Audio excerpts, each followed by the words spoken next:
बिस्मिल्लाहिर्रहमानिर्रहीम, अस्सलामु अलैकुम। लाखों करोड़ों दुरूदो सलाम मोहम्मद मुस्तफ़ा सल्लल्लाहु अलैहि वसल्लम और आले मोहम्मद पर। मैं हूं उमर दराज गोंदल और आप मेरा यूट्यूब चैनल देख रहे हैं। नाज़रीन, आज दुश्मन ने पाकिस्तान के बड़े शहर के ऊपर हमला किया है और मैं खुद भी उस वक्त इस शहर के अंदर मौजूद हूं। आज लाहौर शहर के ऊपर एक बड़ा हमला किया गया है और लाहौर शहर के अंदर होने वाले हमले के अंदर अब तक की तलात के मुताबिक 2 लोगों की जान गई है। ये खबर आपने टीवी पे सुन ली होगी, धमाका हो गया है। लेकिन बुनियादी सवाल यह है कि क्या यह धमाका खुदकुश था, क्या यह धमाका प्लांटेड था, यह धमाका किया कैसे गया है। और फिर इसमें इंपॉर्टेंट बात यह है कि लाहौर शहर का इंतखाब ही क्यों किया गया है। और इससे भी खतरनाक बात मैं आपको ये बताना चाहता हूं, पाकिस्तान के कितने शहरों के लिए रेड अलर्ट जारी कर दिया गया है, जिसका मतलब यह है कि उन शहरों के ऊपर हमला हो सकता है। और अगली बात यह है कि अगर हमला हो सकता है तो यह हमला किया किसने है, कौन सा ग्रुप है। यह चंद घंटों के अंदर ही एक नया ग्रुप खड़ा हो गया है और उस ग्रुप ने इसकी जिम्मेदारी भी कबूल कर ली है, जो इससे ज्यादा खतरनाक बात है। और फिर इससे आगे चल के इस हवाले से एक सीसीटीवी फुटेज, बल्कि कई सीसीटीवी फुटेज सामने आई हैं जो इस धमाके के मुतालिक तफसीलात हमें बताती हैं और मजीद चीजें खुल के सामने आती हैं।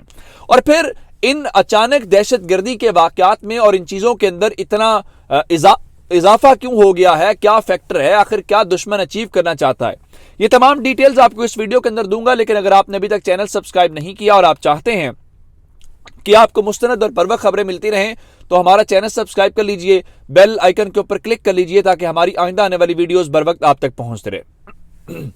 मैं आपको थोड़ा सा इससे पीछे लेके जाना चाहता हूं कि पाकिस्तान और टीटीपी के दरमियान एक सीज फायर हुआ और यह कहा गया कि वो पाकिस्तान के कानून नाफिज करने वाले इदारों के ऊपर हमले नहीं करेंगे और पाकिस्तान जो है उनको टारगेट नहीं करेगा।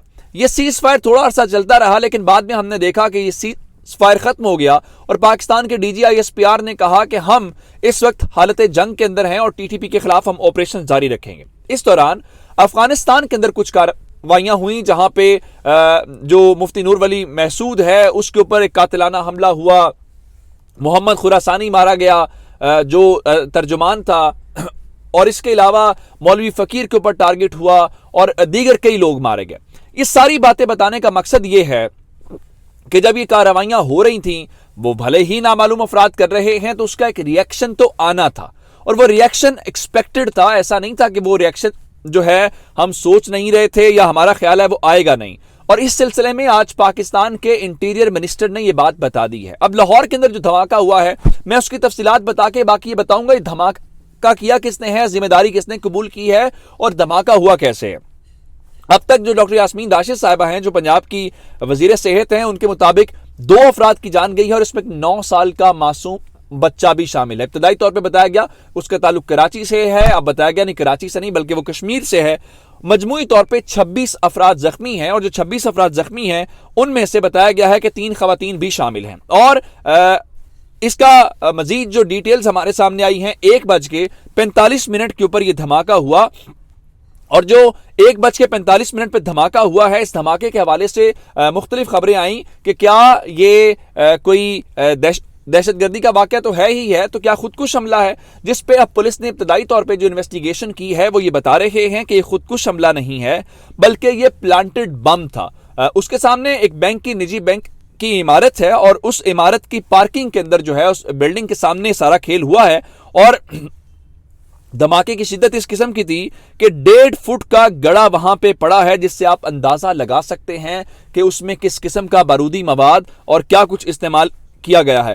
सीसीटीवी फुटेज सामने आई है, उस सीसीटीवी फुटेज के अंदर देखा जा सकता है कि चूंकि दिन के वक्त में हुआ और अनारकली अगर आप जानते हो लाहौर के मुतालिक और अनारकली के मुतालिक तो आपने मुहावरे भी सुन रखे होंगे, तो एक मारूफ और एक मसरूफ बाजार है, लोग वहां पे होते हैं, हत्ता कि रात को भी, रात गए तक देर तक वहां पे रौनक रहती है और वहां पे जो लोग हैं वो शॉपिंग करने दूर दराज से आते हैं। तो वहां पे पार्किंग के अंदर जो बाइक्स खड़ी थी और जो रेडियां थी जो वहां पे लोग थे उसको आग लगी हुई है और दुकानदार अपना कारोबार कर रहे थे, तो अचानक से कोई चीज फटती है जिससे अंदाजा होता है ये सारा कुछ हुआ है। अब आते हैं इस चीज के ऊपर कि जनाब अली, इस वाकये से पहले भी एक और चीज भी हुई थी। जिस तरह मैंने आपको बताया कि अफगानिस्तान के अंदर लोग मारे गए, टीटीपी के खिलाफ ऑपरेशंस हुए, चंद रोज पहले इस्लामाबाद के अंदर नाके के ऊपर अहलकार खड़े थे और मोटरसाइकिल के ऊपर दो लोग आते हैं जिसमें से उन्होंने चादर ली होती है, उनको पुलिस वाले रोकते हैं, वो चादर उतारते हैं और उनके ऊपर फायरिंग कर देते हैं। उसके नतीजे में एक पुलिस एहलकार जो है वो शहीद हो जाता है और जवाबी फायरिंग में 2 दहशतगर्द मारे जाते हैं। उसके बाद पाकिस्तान के जो इंटीरियर मिनिस्टर शेख रशीद हैं वो खुद से अपनी जबान से ये बात कहते हैं कि इस्लामाबाद का वाकया इस बात की इंडिकेशन है और इस बात का इंडिकेटर है कि इन वाकयात में इजाफा होने वाला है, दहशतगर्दी की एक नई लहर आ सकती है। ये उनके अल्फाज थे, उनकी प्रेस कॉन्फ्रेंस जाके सुन सकते हैं। लेकिन अब आज शेख रशीद ने एक नया इंकशाफ किया। उन्होंने बताया है चूंकि टीटीपी के साथ हमारा सीज फायर खत्म हो चुका है, इसलिए पाकिस्तान के 5 बड़े शहर जो हैं उनके मुताबिक रेड अलर्ट या हाई अलर्ट जो है वो जारी किया गया है कि वहां पे हमले भी हो सकते हैं, धमाके भी हो सकते हैं। और उसमें एक शहर लाहौर भी है, दूसरा शहर जो है वो इस्लामाबाद है।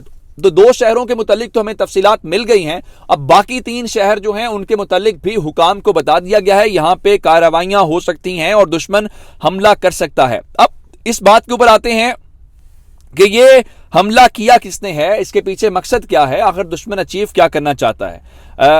टीटीपी दाइश के खिलाफ हम ऑपरेशंस कर रहे हैं, कराची से उनके लोग पकड़े हैं, टीटीपी के लोगों को मार भी रहे हैं, इंटेलिजेंस बेस्ड ऑपरेशंस भी कर रहे हैं। ये बातें तो रूटीन की बातें हैं, इसमें कोई अलग बात नहीं है। लेकिन जो इससे खबर सामने आई है कि जिस ग्रुप ने ये धमाका किया है वो बहुत अलार्मिंग है और उसने लाहौर शहर के अंदर धमाका किया है, ये उससे ज्यादा खतरनाक बात है। मैं आपको बताना ये चाहता हूं कि बलूचिस्तान के अंदर बहुत सारी तंजीमें हैं और वो कार्रवाइयां करती हैं, कभी सीख पैक को लेके, कभी किस चीज के हवाले से, तो पाकिस्तान उनको टैकल करता रहता है, जिसके अंदर इंडियन इन्वॉल्वमेंट भी है, दाइश भी है, दीगर कई लोग भी, जिसमें हमारे मेहरबान ममालिक भी कुछ शामिल है, हमारे दुश्मन भी शामिल है। तो उसमें कोई घबराने हमारे लिए परेशानी वाली बात नहीं है। लेकिन इसमें जो हैरान कुन और परेशान कुन बात यह है कि बीआरए जो बलोच रिपब्लिकन आर्मी थी, इसके ऊपर पाबंदी पाकिस्तान ने लगाई हुई है। यूबीए जो था, यूनाइटेड बलोच आर्मी, इन दोनों ने क्या किया कि इन्होंने आपस में एक इंजमाम किया, यानी इकट्ठ या इत्तेहाद किया, और उसके बाद इन्होंने Balochistan national army, Baloch national army के नाम से बीएनए नामी तंजीम बनाई है। अब इसके ऊपर हैरान ये होंगे कि अभी इस तंजीम को बने हुए कोई गालिबन 1 या 1.5 हफ्ता हुआ होगा, चलें जी 2 हफ्ते कर लें। इस 2 हफ्ते के बाद उसका लाहौर पहुंचना, लाहौर के अंदर हमला करना, यह बहुत अलार्मिंग और खतरनाक सूरत हाल है। और यह पाकिस्तान के सहाफी सलीम साफी साहब ने अपने ट्विटर हैंडल के ऊपर यह शेयर किया है कि बलोच नेशनल आर्मी ने इसकी जिम्मेदारी भी कबूल कर ली है। और बलोच नेशनल आर्मी बनी कैसे है उन्होंने भी इस सिलसिले में बता दिया है। लेकिन जिस तरह मैंने आपको टीटीपी बाकी चीजें बताई हैं, मैं आपको उससे ज्यादा एक और फैक्टर बताना चाहता हूं। एक, टीटीपी जो है उसकी कार्रवाइयों में इजाफा होगा और हो रहा है, हो सकता है। उसकी वजह क्या है? उनका ख्याल यह है कि वो सिस्टम में रेलिवेंट होना चाहते हैं। दूसरा, टीटीपी की कार्रवाइयां बढ़ेंगी तो पाकिस्तान तालिबान से लड़ाई कर सकता है, पाकिस्तान तालिबान के ऊपर गुस्सा कर सकता है कि हमारे लोग शहीद हो रहे हैं, हमारी इकोनॉमी का मसला है, हमारे फ्यूचर का मसला है, आप इनके बारे में क्या कर रहे हैं। तो यह भी एक इम्कान है कि आप दुश्मन हमारा इस सिलसिले में भी कर सकता है। लेकिन मैं आपको इस सिलसिले में एक इससे ज्यादा खतरनाक बात बताना चाहता हूं। मैंने चंद रोज पहले आपको क्रिकेट की एक्टिविटीज के मुतालिक बात की थी और मैंने आपको बताया था चूंकि अब जनवरी शुरू हो गया है, फरवरी के बाद मार्च का महीना है और पाकिस्तान के अंदर इंटरनेशनल क्रिकेट बहाल हुई भी, और फिर हमने देखा कि न्यूजीलैंड की टीम चली गई, इंग्लैंड की टीम ने आने से इनकार कर दिया, तो अब ऑस्ट्रेलियन टीम ने मार्च के अंदर पाकिस्तान में आना है और इस वक्त उनके टूर की सिक्योरिटी टीम चली गई है, वो इससे सेटिस्फाइड हैं और उनके जो खिलाड़ी हैं वो भी ये कह रहे हैं कि वो पाकिस्तान जाएंगे। अगर वो पाकिस्तान आएंगे तो दुश्मन की इन्वेस्टमेंट तो डूब गई, इसलिए जरूरी है कि उससे पहले माहौल बनाया जाए, उससे तबाही फैलाई जाए और परसेप्शन जो है ऐसी बिल्ड की जाए कि पाकिस्तान जाना महफूज नहीं है, पाकिस्तान में खेलना महफूज नहीं है। तो जनाब ये पूरे प्लान के साथ हमारा दुश्मन ये खेल खेल रहा है और वो ये चीजें कर रहा है। और मैंने आपको बताया था कि इन वाकयात में तसलसल, अगर मेरी वीडियोस आप पिछली देखी हूं तो मैंने कहा था कि अब इनमें एक खून की होली खेली जाएगी, क्योंकि दुश्मन के लिए ये जिंदगी और मौत का सामान है कि उसने जो इतने साल मेहनत की है, उसने इतना पैसा लगाया है, इतने लोग मारे गए हैं, अगर उस दौरान आके ये अभी अचानक से पाकिस्तान कामयाब हो जाए तो फिर उनके लिए तो फिर मौत का सामान है। तो ये सारे एक लाहौर के अंदर, इस्लामाबाद के अंदर या खुदा ना खास्ता दीगर शहरों के अंदर जो वाकयात हो सकते हैं, इसके पीछे एक पूरी की पूरी प्लान है, एक पूरा माइंड सेट है, एक पूरा जिसको कहते हैं थिंक टैंक काम करता है, लेकिन पाकिस्तान के इदारों को विजिलेंट होना पड़ेगा। अगर आपने कहा है 5 शहर रेड अलर्ट पे हैं, तो फिर 5 शहरों की सिक्योरिटी साबित करनी पड़ेगी कि हमारा दुश्मन यहां पे नहीं घुस सकता। मजीद डिटेल्स आएंगे आपसे शेयर करूंगा। मुझे उमर दराज गोंदल को फेसबुक, ट्विटर, इंस्टाग्राम के ऊपर फॉलो कर सकते हैं। मेरा यूट्यूब चैनल सब्सक्राइब कीजिएगा। आपकी बातों का बहुत शुक्रिया। खुदा हाफिज।